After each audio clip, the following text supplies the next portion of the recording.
Want to start a hair business without any inventory? Step 1 is picking the right niche. Let me show you how.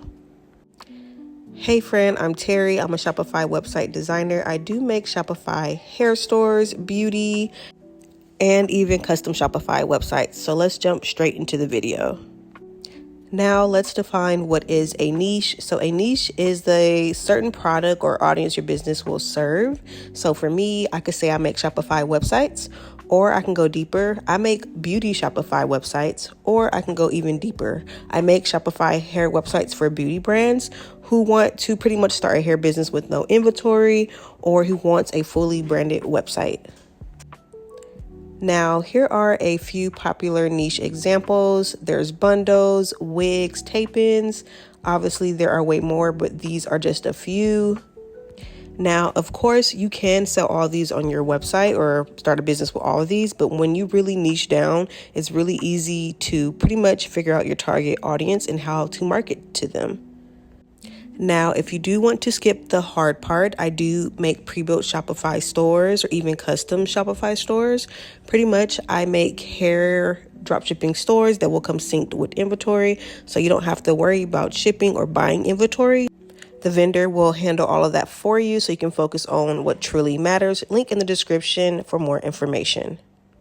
Now, each certain niche does have pros and cons. Here are a few for the hair bundles. So with hair bundles, of course, it can look natural, versatile, because you can style, customize, color, and good upsell with closure and frontals. And a couple of the cons, it does take time and you do need a stylist as well. And here are a few pros and cons for wigs. It is quick transformation, pretty much instant. They do have the glueless nowadays. It is a higher potential markup. It is easy to take on and off.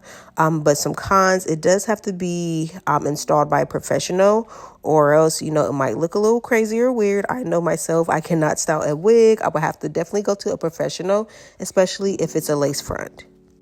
And here are a few pros for tape-ins. These are very, very trending right now. So they obviously look very natural, flat. They are a fast install or removal, but you do have to get them regularly every 4 to 6 weeks, and they can't slip out. And they may cost just a little bit more due to the service and the way that they have to be installed.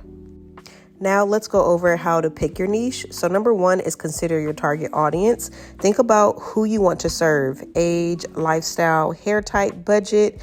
Examples: moms who want quick protective styles, college students, or busy professionals. Number 2 is look at trends and demands. Pretty much do your research and see what's trending online. And 3 is profit potential. Be sure to check pricing ranges from customers willing to pay and consider your highest ROI so you can make an actual profit. Now, this is also trending. Another example, half wigs. I don't know if you heard of the flip over method. That is very popular. It very much looks like realistic, like your real hair. So this is just another trending, popular example. And once you pick your niche, it's time to create your brand name. Next episode, I'll show you exactly how. So be sure to subscribe, because on the next episode, I'll be going over how to pick a name that sells. So leave your questions and comments, concerns in the description. Link in the description also for pre-built Shopify hair stores or even a custom. And thanks for watching, and I'll see you guys in the next video. Bye.